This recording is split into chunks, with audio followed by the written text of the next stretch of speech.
tomorrow to pick up strawberries from Vernon and Dorothy at their outlet.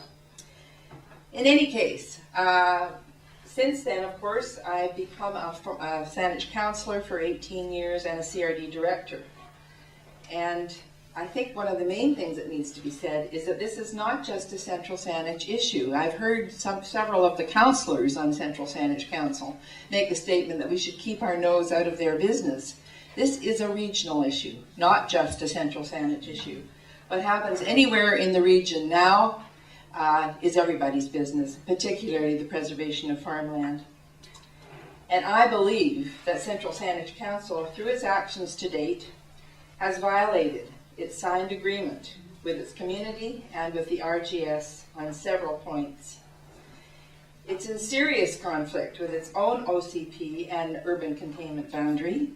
In the past, the Central Saanich OCP has been recognized, as Deborah mentioned, as one of the best in BC and probably the best in Canada, particularly in regard to the preservation of farmland.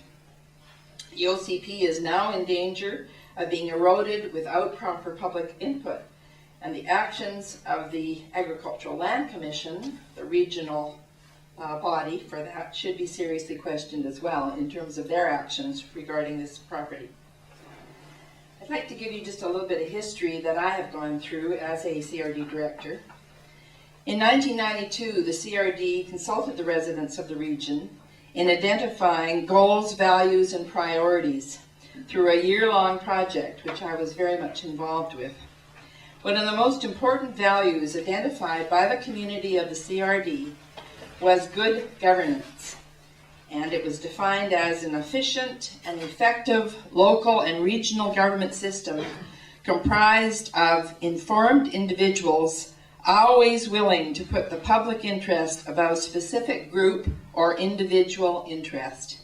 I think that's a very significant statement. We are looking for the common good, not necessarily the good of an individual or a specific group.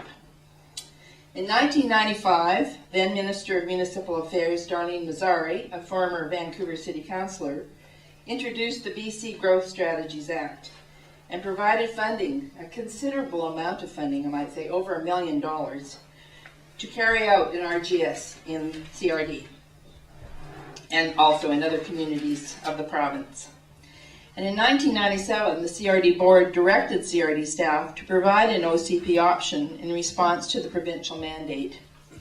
And finally, in 2003, the regional growth strategy was adopted by all jurisdictions in the CRD, including Central Saanich.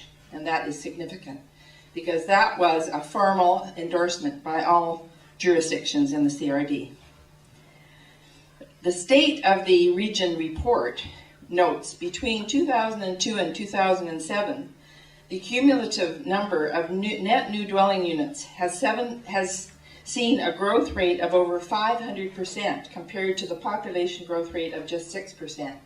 So there has been substantial growth in spite of the RGS, I would say particularly in the Western communities, Langford being probably the most outstanding example. So I'd like to also share with you what the basic goals of the Growth Strategy Act were.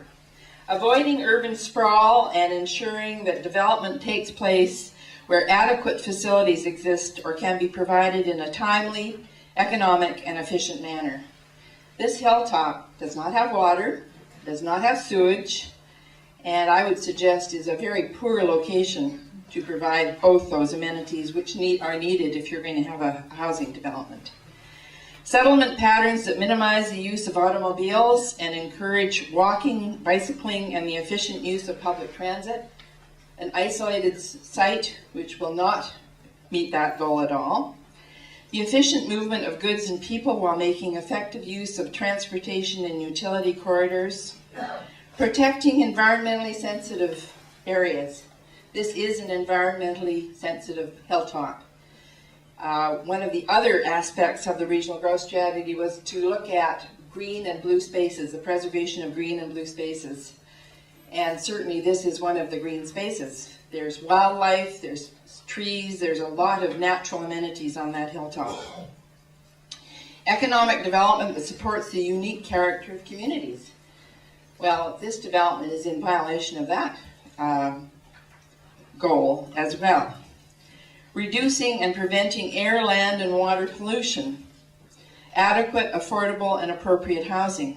I have no idea what the cost of this housing will be, but I would suggest to you it's probably not very affordable. Adequate inventories of suitable land and resources for future settlement. Now, the OCP in Central Saanich already has identified that. And to go outside of that is in violation, as far as I'm concerned, of both the Central Saanich OCP, the Urban Containment Boundary, and the RGS. Preserving, creating, and linking urban and rural open space, including parks and recreation areas. Planning for energy supply and promoting efficient use, conservation, and alternative forms of energy. And good stewardship of land, sites, and structures with cultural heritage value. Those were the basic 14 key goals that were outlined. As far as the RGS was concerned, and as some of you probably are aware, the Regional Growth Strategy is going through a 5-year review right now, and they're changing the name from Regional Growth Strategy to Regional Sustainability Strategy, which I think is more appropriate in this day and age and really speaks to the issues that are really important with regard to the RGS. So the RGS includes 8 strategic initiatives, which again, I think you can relate to the proposal in question. Keep urban settlement compact. There's a negative. That's a negative in terms of the proposed development. Protect the integrity of rural communities. A negative in terms of the proposed development. Protect regional green and blue space. A negative in terms of the current of the proposal. Manage natural resources and the environment sustainability. Again, negative. Build complete communities. This is going to be a community absolutely separate from the rest of the community. It's not going to build a complete community. Improve housing affordability. I doubt that that's going to happen. Increase transportation choice. That's definitely not going to happen. People are going to have to use a car. And strengthen the regional economy. Now, on the issue of the economy and farming, we know that farmers are having a difficult time, and there have been some positive initiatives in the CRD. I don't know whether you recall, but there were lands, water district lands on Halberton Road in Cordova Bay. Saanich traded land out further for the land, that water district land, and now there are small organic farmers farming on that land under a very low cost. Just recently, as a member of the TLC, we have managed to save Madrona Farm in Saanich, which was a major accomplishment, and Natalie is here today. Congratulations to Madrona Farm. There will be a long-term lease there for 2 wonderful young farmers and their family to carry out excellent farming, hard-working people who will make a go of it because of the work of the community in contributing to buying that land to keep it out of development.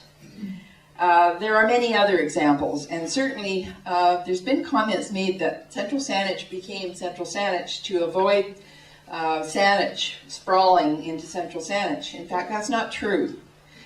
Saanich was one of the first municipalities to put in place an urban containment boundary. Half of Saanich municipality is outside their urban containment boundary, which means large lots, no water, no sewer, in order to, in fact, preserve the rural character of rural Saanich. That had a tremendous impact, in my opinion, on Central Saanich because it prevented the sprawl, not helped the sprawl, by, in fact, keeping Saanich's rural lands rural before the agricultural land reserve was put into place.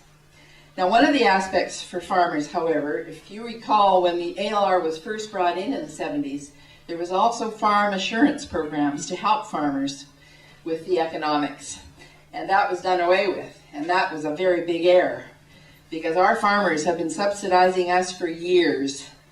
And we need to start supporting them to a much, much greater degree. And certainly the provincial government has a role to play in terms of reinstating